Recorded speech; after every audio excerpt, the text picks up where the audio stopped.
Welcome to Investors Hangout, brought to you by Aditya Birla Sun Life Mutual Fund and Value Research. I'm Rachel, and with me is Dhirendra Kumar, the CEO of Value Research. Welcome, Dhirendra. Thank you. So today we're going to be tackling the subject of what to do about your SIPs right now. Now, investors who have been religiously doing their SIPs even when the markets were volatile are now facing the ultimate challenge, a market decline that has wiped away returns of 2 to 3 years. So for some investors who started their SIPs only recently, this basically amounts to negative returns. So they are sitting on negative returns right now. Now, no one was prepared for a crisis of this magnitude, and yet AMFI's data suggests that the equity mutual fund inflows haven't actually been hit. So while there may be a lot of negative sentiment in the markets, mutual fund investors still seem to be optimistic. So Dhirendra, what are your thoughts on this? And do SIPs still remain a valid strategy to invest in equities? Without a doubt, SIPs remain the only way because if you look at of course, this is a very inappropriate time to talking about stability and talking about the investment scenario because everything is hurt. The fixed income fund, the interest rates have come down, even the deposit rates will come down. Savings bank rate has also been cut. So in that sense, return on investment is definitely under cloud. But at the same time, this is also the time to be optimistic.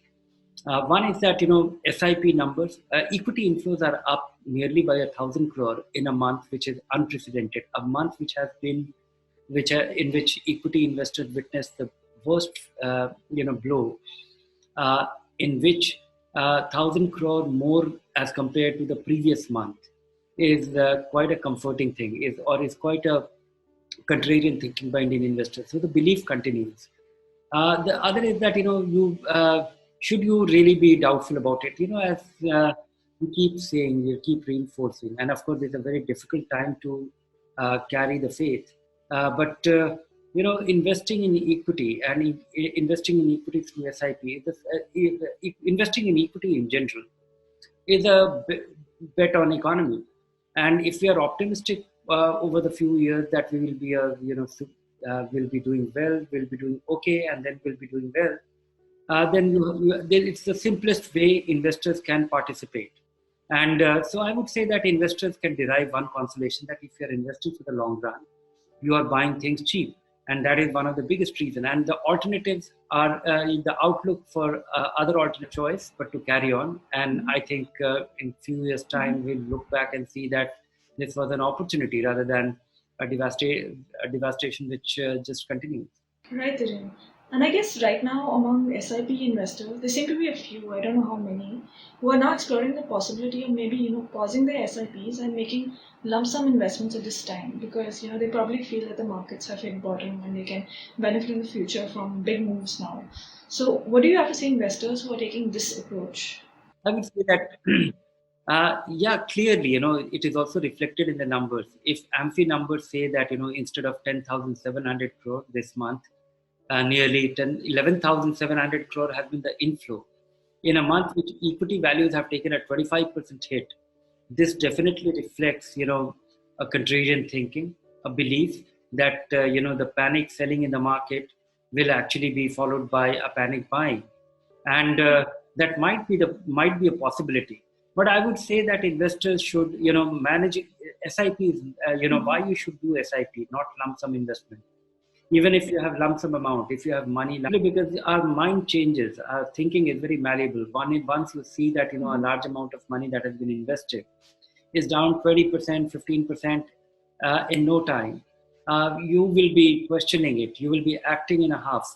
So develop some kind of staggered approach to investing, even if you have lump sum money.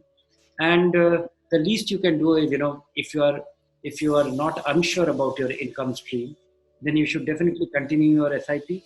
And if you are unable to continue your SIP for any reason, uh, then definitely don't take your money out. You will be making your losses permanent. Right, thanks, Dhiren. Um, So we now move on to the questions that our viewers have sent us. Also, it is not possible for me to continue my SIP. Should I continue to hold on to my current investments for the next 7 to 10 years? And will I then be able to recover my investment cost and also make decent returns? Yeah, without a doubt, I think 7 to 10 years time frame. I'm hopeful that you will make decent return and not only just recover your cost. And if there is a disruption in your income stream and you are discontinuing your SIP, is quite understandable. But if you are getting scared by the decline in the market and you have just been put off by the scale of decline and discontinuing, don't do that. Or if you can actually scale down your SIP, if you can, then continue, because buying at these times, or continually buying at these times, you are able to lower your average cost of acquisition, which one should always do. You have bought through the high times. Why deprive yourself of the benefit of the lower prices? So our next question comes from Manu Singh, and he says, when the market is falling like now, how should I test the funds in my portfolio? Should I compare them with their peers for only the last 2 weeks' returns? Or should I compare returns for long periods like Your inference will change every day. If you look at which fund went up, yesterday the value fund actually went up, and some of the growth funds did not grow, did not go up as much. So it will lead to confusion. I think this is the time to really follow your beliefs, and the beliefs, the basic principle should be that on an aggregate basis, are you holding a diversified portfolio? You will have a small cap, you'll have a mid cap, and substantial part in multi cap or large cap. It's a diversified portfolio. Different days you will have different kind of funds which will gain or lose, and by a wide margin. And every day it will be dramatically different. Times like this, it's very confusing, and I don't think there's any value in deriving an inference, or you can conclude anything. I would say that if you are diversified and if you are onto your SIP plan, or even if you have to invest lump sum, devise some method, that you will be, investing your lump sum amount over the next 6 months on a weekly basis, or 3 months on a weekly basis. You will continue your SIP. Make sure that you are able to realize the amount of money from all your investment, even at losses, so that you don't have to worry about your income, or income which has to be, or any supplementary income which you depend on from your investments. Because if you don't have those basic foundations in place, then you will not be able to stick to your plan. So do nothing. Devise some plan which is not very erratic, and stick to it. all right. All right. So what you were also saying is that there is quite a bit of variation in the performance of funds during this crisis, because the market has taken a hit uniformly. But despite that, we are going to see a lot of variation in how Oh, it funds has not perform. taken it uniformly. If you look at the range of return, there are funds which are down by 35, 36%, and there are funds which are down only 10, 12%. Okay. And there'll be a lot of things in between. All right. And I think, we are still underway. I don't think, that for next 6 months, next 3 months, we will be, next quarterly results of the companies. We are beginning to get that. And for some of the leading companies, the situation looks pretty grim. Everybody has reported a decline in earnings. Even if some companies, particularly export-led companies, they have not. Very few companies are insulated from this, and so some companies which have not been able to, which have not reported a decline, they are actually painting a very grim picture of the outlook. And I don't know how long will it linger, and will it linger, or everything will be restored and then recur again. So we don't know any of those things. Very difficult to guess that, but I visualize that next 6 months, 9 months, things will stabilize. And if you're investing with that 4 5 years time frame, we will look back at this as an opportunity. If you're looking at any time frame before that, uh, it may not be a right place for you. You need to just make sure that you have your variables, your investment framework in place, so that you don't panic whenever we see a small decline from here on. All right, thanks, Elaine. So now Pramod writes in and he says, I'm 30 years old and working as a software engineer.